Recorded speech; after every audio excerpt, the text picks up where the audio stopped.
According to Creswell 2014, observation is a qualitative research method where researchers collect data by observing individual groups or settings, often documenting detailed field notes to capture context, behaviors, and interactions. There are key features of observation as a data collecting method, which include natural setting, direct data, and contextual understanding. In natural setting, observation occurs in the natural environment where behaviors, events, or phenomena take place, preserving authenticity and minimizing artificial influences. According to Creswell 2014, observation allows researchers to study objects in their natural context, capturing real-time interactions and environmental factors. Direct data is gathered firsthand through sensory experience like watching and listening, and Barbie 2020 emphasizes that observation involves noting a phenomena directly, often with detailed documentation, ensuring primary data. The opinion of Salmon 2023 is that observation can come in a form of participant observation and non-participant observation. According to him, participant observation is a method of data collection in which the researcher takes part in everyday activities related to an area of social life in order to study an aspect of that life through the observation of events in their natural context. The purpose of participant observation is to gain a deep understanding of a particular topic or situation through the meanings ascribed to individuals who live and experience it.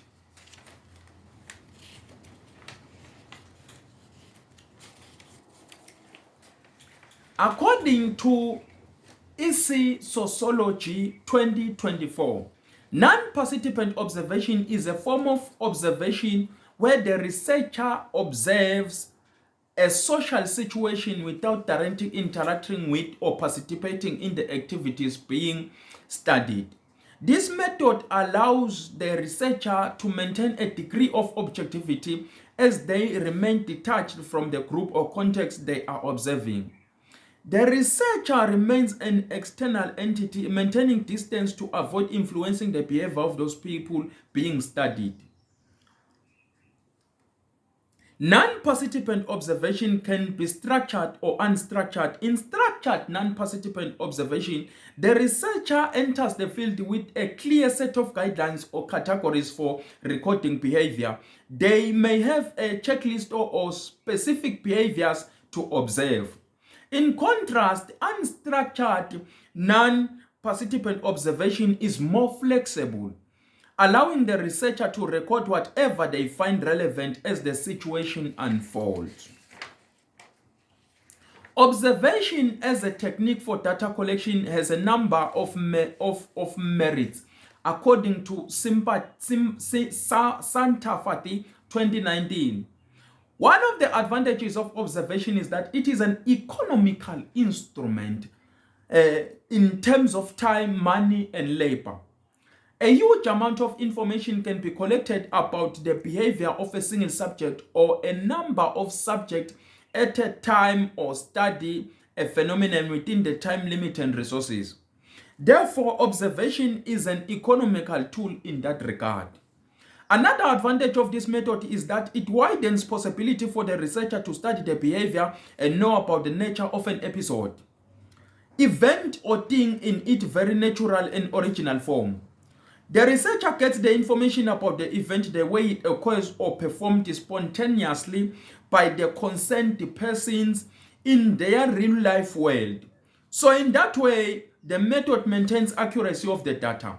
Also, observation is advantageous in that it may be appropriate in some cases when full or appropriate answers cannot be elicited with the use of questionnaire or interview schedule. Even when respondents are uncooperative and unwilling or uncomfortable to answer questions that are related to sensitive issues like opinion about prejudice, biases, and interactions with members of other gender, religion, or ethnic groups. Therefore, observation may come handy in matters involving sensitive matters.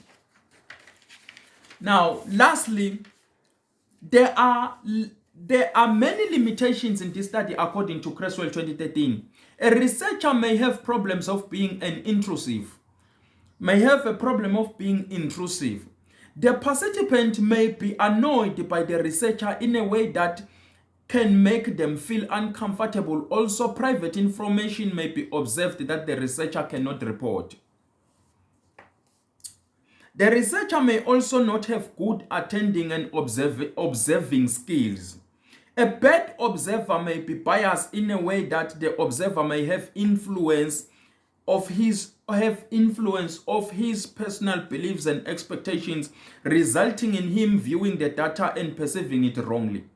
Consequences of this may be inaccurate data collection, erroneous interpretation, which is misinterpretation of data.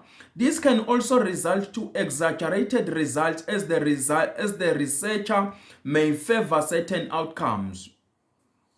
Another factor is the Hawthorne effect. According to Landsberg 1958, refers to the change in behavior when people know they are being observed.